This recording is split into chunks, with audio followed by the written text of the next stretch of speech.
안녕하세요. 송은섭입니다. 기도와 응원해 주신 분께 감사합니다. 본 영상 설교는 새가족교회 주일 설교 메시지입니다.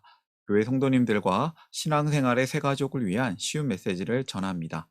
새가족교회 주일 메시지로 오늘도 구약 성경 출애굽기 5번째 이야기로 성경 말씀 속에 담겨진 하나님 나라 복음 메시지를 전하려고 합니다. 오늘 주일 메시지 하나님의 말씀은 출애굽기 19장 1절부터 20장 21절까지며 설교 제목은 광야 훈련입니다. 오늘 설교에 대한 궁금함과 기대감을 가지고 메시지로 함께 들어가 보겠습니다. 먼저 성경 같이 읽어볼까요? 출애굽기 19장 6절 말씀 새번역 성경으로 읽겠습니다. 너희의 나라는 나를 섬기는 제사장 나라가 되고 너희는 거룩한 민족이 될 것이다. 너는 이 말을 이스라엘 자손에게 일러 주어라. 하나님께서 모세에게 말씀하시는 것이죠. 하나님께서 모세에게 중요한 말씀을 전하고 있습니다. 그리고 이 다음에는 하나님께서 이스라엘 백성에게 법을 주세요. 법이란 무엇일까요? 법이 무엇인지 아십니까? 법의 사전적 정의는 사회 질서를 유지하고 정의 실현을 목적으로 하는 국가의 강제력을 수반하는 사회 규범을 말한다고 합니다. 우리가 속한 어느 곳이든 사회라면 그 나름대로 법과 규칙이 존재합니다. 우리가 속한 동아리에도 규칙이 있고, 가정의 규칙도 있고, 학교에는 학교 법칙, 학칙이 있고, 교회에도 교회법이라는 것이 있습니다. 우리는 우리가 속한 곳의 법을 지키면서 살아갑니다. 작게는 가정의 규칙을 지키며 살고 있고, 좀 더 큰 범주에서 우리가 대한민국이라는 나라에 속해 있기 때문에 대한민국의 법을 따라 살아갑니다. 만약 우리가 외국에 나간다면 다른 나라, 그 외국의 법을 지키며 살아가야 할 것입니다. 그러면서도 우리의 국적이 대한민국이기 때문에 대한민국의 법도 지켜야 되는 것이죠. 법은 두 가지 이유의 필요가 있습니다. 첫째는 사회 질서를 유지하기 위해서 필요하고요. 둘째는 인간의 자유와 권리를 보장하기 위해서 필요합니다. 사회를 구성하는 모든 사람들이 인간다운 생활을 누릴 수 있도록 자유와 권리를 보장하는 것이죠. 우리는 대한민국에 살면서 또한 하나님 나라의 통치를 받는 백성입니다. 하나님 나라 백성으로서 하나님 나라의 법을 기억하고 하나님 나라의 법을 지켜야 하겠습니다. 하나님께서 이스라엘에게 광야 생활을 허락하셨는데요. 이 출애굽을 한 이스라엘은 하나님의 도우심으로 홍해를 건넜습니다. 그리고 광야를 지나고 있습니다. 이스라엘이 본격적인 광야 생활을 하게 된 것이죠. 이 광야길을 지나는 동안에 하나님께서는 구름 기둥, 불 기둥으로 함께 해 주셨습니다. 이스라엘 백성들은 그런 가운데 여러 번 위기가 있었는데요. 불평도 하고 또 막 힘들어하고. 근데 하나님은 이스라엘 백성들의 그러한 소리들을 들으시고 그들을 위해서 기적을 내려 주셨습니다. 출애굽한 지 3개월 만에 이스라엘이 첫 번째 목적지인 시내산에 도착하게 되는데요. 이 시내산은 예전에 모세가 하나님을 만났던 그 호렙산을 말하는 것입니다. 이 호렙산에서 이스라엘 백성이 하나님께 예배하게 될 것이라고 하나님이 모세에게 말씀하신 적이 있었습니다. 그러니까 하나님은 모세에게 말씀하신 그대로 이스라엘 백성을 이집트에서 인도하여 내서 시내산에 이르게 하신 것이죠. 하나님의 말씀이 그대로 이루어졌습니다. 그런데 시내산에 도착은 했지만 아직은 도착하지 못했습니다. 그러니까 가나안 땅에 가야 합니다. 하나님께서 약속하신 그 땅까지 아직은 가야 할 길이 멉니다. 하나님은 여기서 이 시내산에서 모세를 통해서 중요한 말씀을 전하시는데요. 이것이 오늘 성경 이야기의 배경입니다. 이스라엘 백성은 하나님과 함께하는 광야 생활을 통해서 중요한 것을 훈련을 받게 되는 것입니다. 설교를 위해서 3가지 질문을 준비했습니다. 쉬운 질문이며 답도 쉽습니다. 한 가지씩 살펴볼까요? 첫 번째 질문, 하나님께서 이스라엘을 구원하신 목적은 무엇인가? 말씀 읽어보겠습니다. 이제 너희가 정말로 나의 말을 듣고 내가 세워준 언약을 지키면 너희는 모든 민족 가운데서 나의 보물이 될 것이다. 온 세상이 나의 것이다. 그러므로 너희는 내가 선택한 백성이 되고 너희의 나라는 나를 섬기는 제사장 나라가 되고 너희는 거룩한 민족이 될 것이다. 너는 이 말을 이스라엘 자손에게 일러 주어라. 하나님께서 이스라엘 백성이 제사장 나라와 거룩한 백성, 거룩한 민족이 되게 하려고 구원하셨다고 하죠.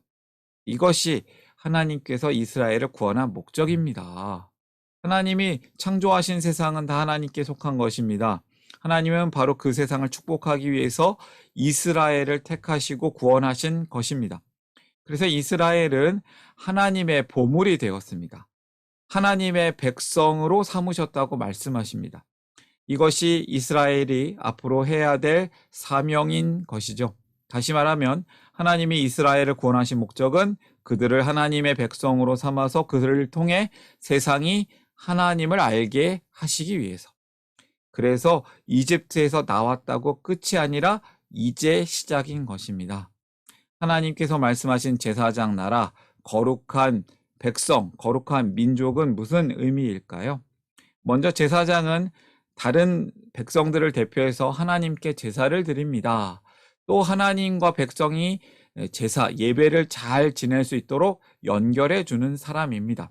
따라서 제사장 나라는 하나님의 은혜와 사랑을 다른 많은 나라에 나타냄으로써 그들을 하나님께로 인도하는 나라라고 할 수 있습니다. 또 거룩한 백성이란 어떤 의미일까요? 거룩하다라는 말은 다른 이들과 구별됨을 의미합니다.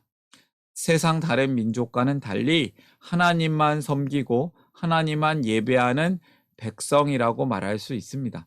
하나님이 이스라엘 자손을 애굽에서 구원하신 이유는 바로 그들로 하여금 제사장 나라와 거룩한 민족이 되게 하시기 위해서입니다. 구원의 목적, 바로 여기에 있는 것이죠. 이제 너희가 정말로 나의 말을 듣고 내가 세워준 언약을 지키면. 첫 번째 메시지입니다. 하나님의 말씀에 순종하라. 우리는 세상 속에 제사장 나라 거룩한 백성입니다. 그리고 나서 하나님은 이 시내산에서 모세를 통해 이스라엘에게 두 돌판에 새기신 하나님의 법 계명을 주십니다. 이것이 바로 그 유명한 십계명입니다. 어떤 법을 주시는지 그 다음 말씀을 살펴보기를 원합니다. 하나님께서 주신 첫 번째 앞에 네 계명들은 무엇인가? 십계명 중에 앞에 네 계명을 얘기하는 겁니다. 너희는 내 앞에서 다른 신들을 섬기지 못한다. 너희는 우상을 만들지 못한다. 너희는 주 너의 하나님의 이름을 함부로 부르지 못한다. 안식일을 기억하여 그날을 거룩하게 지켜라. 요약하자면 하나님만 사랑하고 하나님만 섬기라는 명령입니다. 요약하면 이렇게 외쳐볼까요? 하나님 사랑. 우리가 함께 읽은 이 네 개의 계명은 하나님만을 최고로 사랑하고 하나님만 섬기라는 말씀입니다. 하나님의 백성은 다른 신을 섬기거나 우상을 만들어서는 안 됩니다.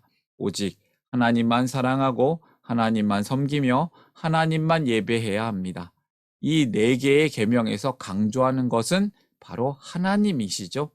우리는 하나님이 주신 이 계명대로 하나님만 사랑하고 하나님만 섬기는 사람이 되어야겠습니다. 수직적인 관계에 대한 계명이죠. 하나님과 사람과의 관계입니다. 1계명부터 4계명까지는 하나님과 사람과의 관계를 보여줍니다. 하나님은 이스라엘에게 다른 신들을 내게 있게 하지 말라고 명령하셨습니다. 하나님을 사랑하라. 두 번째 메시지입니다. 우리는 하나님만을 사랑하는 사랑 공동체로 살아야 합니다. 세 번째 질문으로 이어집니다. 세 번째 질문. 하나님께서 주신 뒤에 6계명들은 무엇인가? 10계명 중에 나머지 계명을 말하는데요. 너희 부모를 공경하여라. 살인하지 못한다. 간음하지 못한다. 도둑질하지 못한다. 너희 이웃에게 불리한 거짓 증언을 하지 못한다. 너희 이웃의 집을 탐내지 못한다. 너의 이웃의 소유는 어떤 것도 탐내지 못한다. 바로 다른 사람을 해하지 말고 이웃을 사랑하라는 명령입니다. 이 5번째부터 10번째 계명을 요약하면 바로 이것이죠. 이웃 사랑. 나중에 하나님께서 이 계명을 2문장으로 요약하시는데 바로 하나님 사랑, 이웃 사랑입니다. 다른 사람을 위한 계명인데요. 타인에게 나쁜 짓을 하지 말며 타인을 존중하고 또 서로 존중하고 사랑하며 살라는 말씀이죠. 이 계명들은 바로 사람과 사람과의 관계, 바로 수평적인 관계를 말합니다. 5계명 부모를 공경하라, 6계명 살인하지 말라, 7계명 간음하지 말라, 8계명 도둑질하지 말라, 9계명 내 이웃에 대해 거짓 증거하지 말라, 10계명 내 이웃의 소유를 탐내지 말라. 하나님은 10계명을 통해서 이웃의 생명과 재산을 보호할 것을 알려주십니다. 그래서 이러한 말씀을 통해서 타인에게 나쁜 짓을 하지 말라는 거죠. 서로 존중하고 사랑하라는 말씀. 하나님은 우리의 이웃을 자기 자신같이 사랑하라는 말씀을 더하여 주십니다. 부모 공경, 상호 존중, 생명의 존엄성, 혼인 언약의 신성함, 재물의 청지기, 이웃의 소유 재산권을 지켜주는 것, 또 말로써 또 죄를 짓지 않는 것, 탐욕을 절제하는 것. 하나님께서 이렇게 3,500년 전에 이집트를 탈출한 이스라엘 백성에게 주신 이 계명들은 사실 지금의 우리도 힘써 지켜야 하는 법입니다. 우리가 하나님의 계명을 잘 지키며 하나님을 사랑하고 이웃을 사랑할 때 우리는 하나님이 기뻐하시는 하나님의 백성으로 살아갈 수 있습니다. 3번째 메시지입니다. 이웃을 자신같이 사랑하라. 우리는 이웃을 사랑하는 사랑 공동체로 살아야 할 것입니다. 우리가 이렇게 계명들을 지킬 때 많은 사람들이 우리를 보면서 하나님의 백성들은 정말 멋지구나. 하나님의 백성들은 특별하구나. 하나님의 백성들을 보니 하나님은 정말 멋진 분이시구나 하며 우리를 통해 진정한 참된 하나님을 알게 되는 일이 일어날 것입니다. 하나님을 알게 되는 것이죠. 우리를 통해 하나님을 모르는 사람들이, 하나님을 모르는 다른 나라들이 하나님을 알게 되는 것. 이것이 하나님의 계획입니다. 구원의 목적인 것이죠. 오늘의 메시지를 정리합니다. 첫 번째, 하나님의 말씀에 순종하라. 우리는 세상 속의 제사장 나라 거룩한 백성입니다. 두 번째, 하나님을 사랑하라. 우리는 하나님만을 사랑하는 사랑 공동체입니다. 세 번째, 이웃을 자신같이 사랑하라. 우리는 이웃을 사랑하는 사랑 공동체입니다. 하나님께서 이스라엘 백성들 광야로 훈련을 시키셨습니다. 광야에서 어떠한 훈련을 했을까요? 바로 사랑 훈련입니다. 사랑 훈련, 하나님을 사랑하는 훈련, 이웃을 사랑하는 훈련, 하나님의 말씀에 순종하는 훈련. 그래서 하나님 나라 백성답게 사는 것이죠. 하나님 나라 백성답게 사는 것, 거룩한 것이고 사랑하는 것이었습니다. 오늘의 메시지를 마음에 품고 함께 기도하겠습니다. 기도합니다.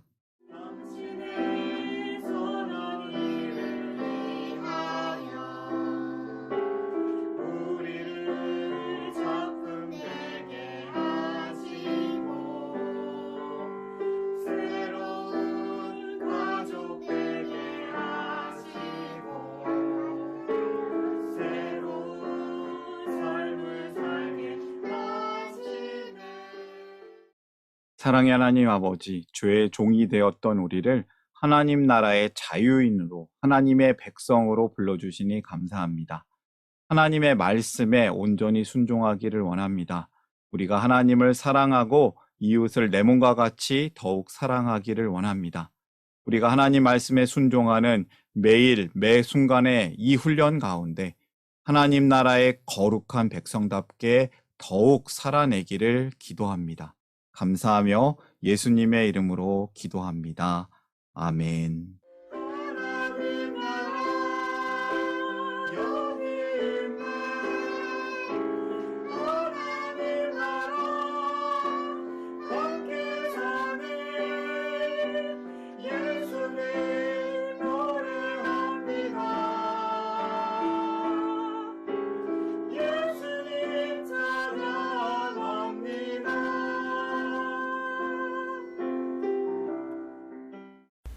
샬롬 송은섭입니다. 저를 통해 또는 누군가의 추천과 우연한 기회로 이 메시지를 보게 되신 분들께 감사합니다.